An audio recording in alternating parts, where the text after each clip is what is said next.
A man's head lies severed from his body. The skull is lifted open like a lid, not by violence but by revelation. Inside, an entire world unfolds. Tiny figures move through narrow spaces. Boats drift across dark water. Hybrid creatures roam through landscapes that should not exist. A woman extends a drink. A scholar bends over a book. A crucifix stands quietly in the distance. The mouth of the giant head is frozen open in a silent scream. This is not a battlefield. It is a mind. Joos van craesbeeck, The Temptation of St. Anthony, does something profoundly unusual for its time. Instead of showing a saint attacked by demons from the outside, it opens his skull and invites us into the theatre of his thoughts. At first glance, the painting feels chaotic. The severed head dominates the composition, resting on the earth like a fallen monument. It is both grotesque and monumental, not fragile, but enormous. The upper portion of the skull has been removed, revealing a complex miniature landscape inside.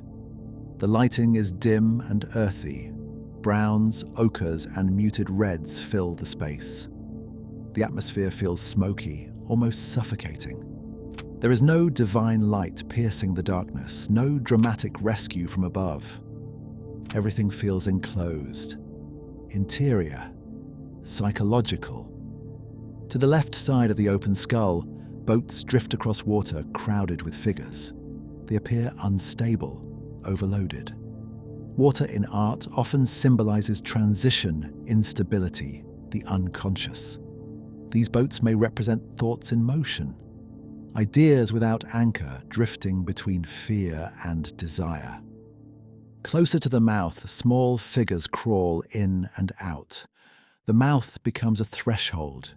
It is unclear whether temptation is entering the mind or spilling outward from it. This ambiguity is deliberate. Craesbeeck does not define where temptation begins. On the right side, calmer but equally unsettling scenes unfold. A woman offers a drink. She is composed, almost serene. There is no monstrous exaggeration in her gesture. Temptation appears gentle. A scholar reads quietly, absorbed in text. Perhaps this is the temptation of intellectual pride, the belief that knowledge alone grants control. A cracked egg lies open, something emerging from within. The egg, traditionally a symbol of birth and creation, becomes here a symbol of ideas incubating, impulses forming silently before they are recognized. Hybrid creatures move throughout the interior landscape. Part animal, part human, they exaggerate instinct. They are not foreign invaders. They are distortions of human nature itself. Gluttony, lust, aggression, vanity made visible. And then, in the distance, almost small enough to miss, stands a crucifix. Faith is present, but it does not dominate. To understand why Craesbeeck paints temptation this way, we must return to the legend of St. Anthony. Anthony the Great was a 3rd century Christian hermit who withdrew into the Egyptian desert seeking spiritual purity.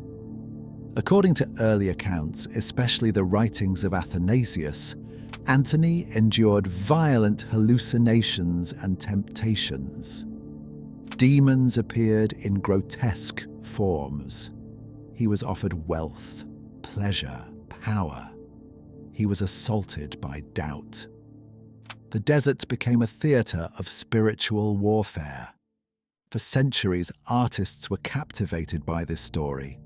It allowed them to depict chaos, monstrosity, even erotic suggestion, all justified by religious narrative. The most famous interpreter of this theme was Hieronymus Bosch. In Bosch's versions, hell spreads across the landscape.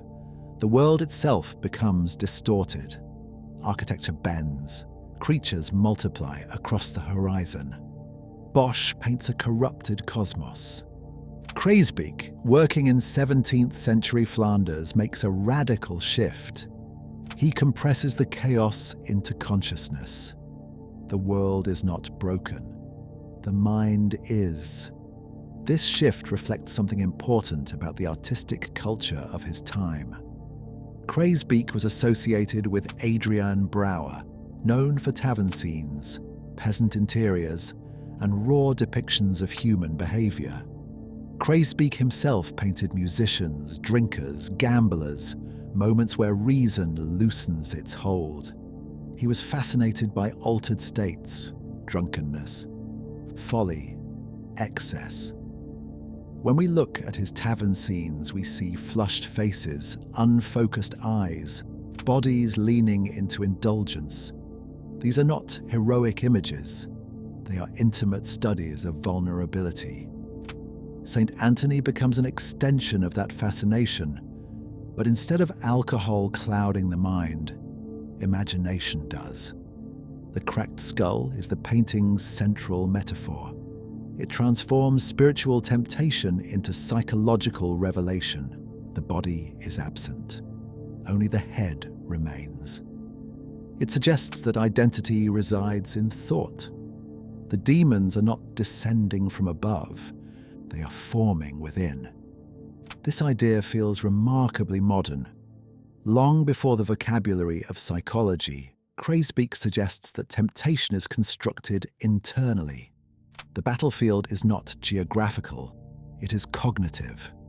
Notice how there is no single dominant demon in the painting. There is no central antagonist.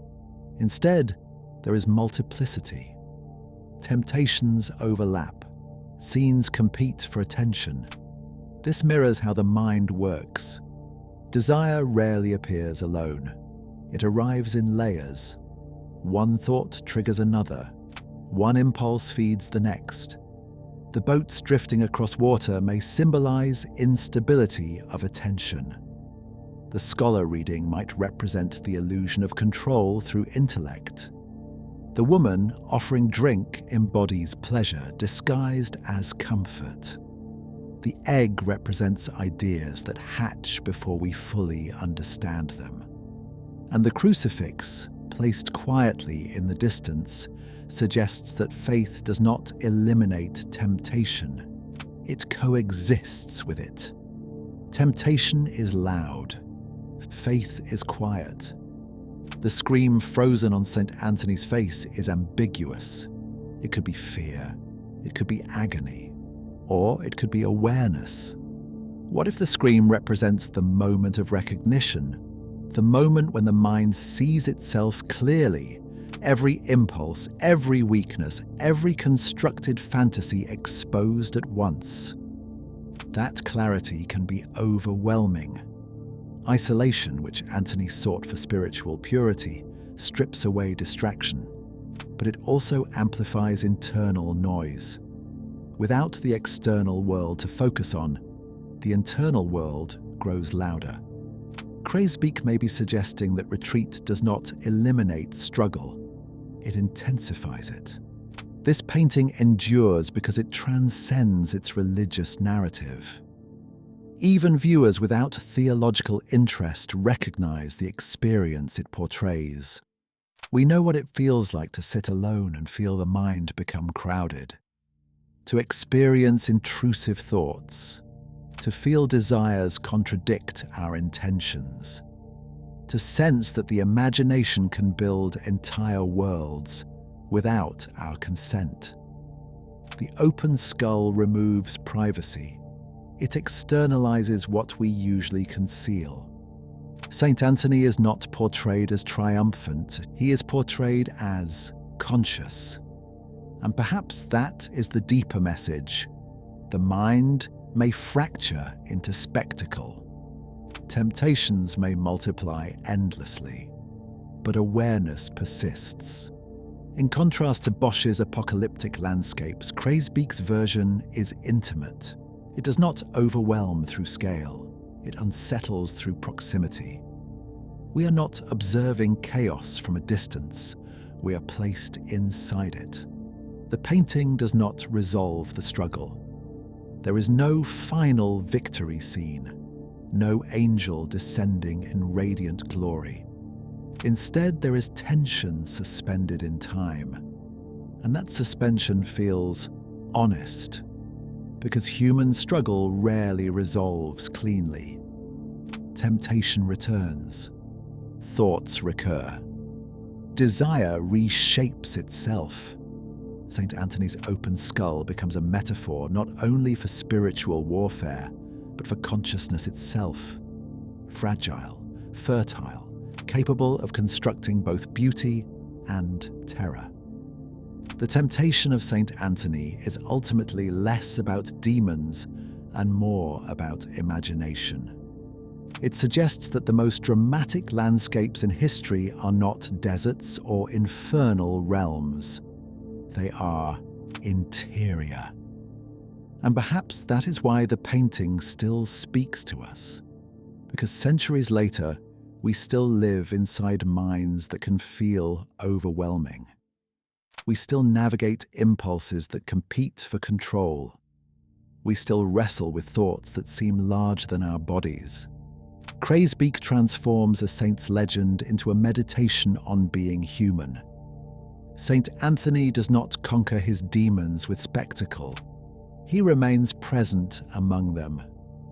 And presence, quiet, steady, aware, may be the only true form of resistance. The skull is open. The theatre is visible. The struggle is real. And awareness endures.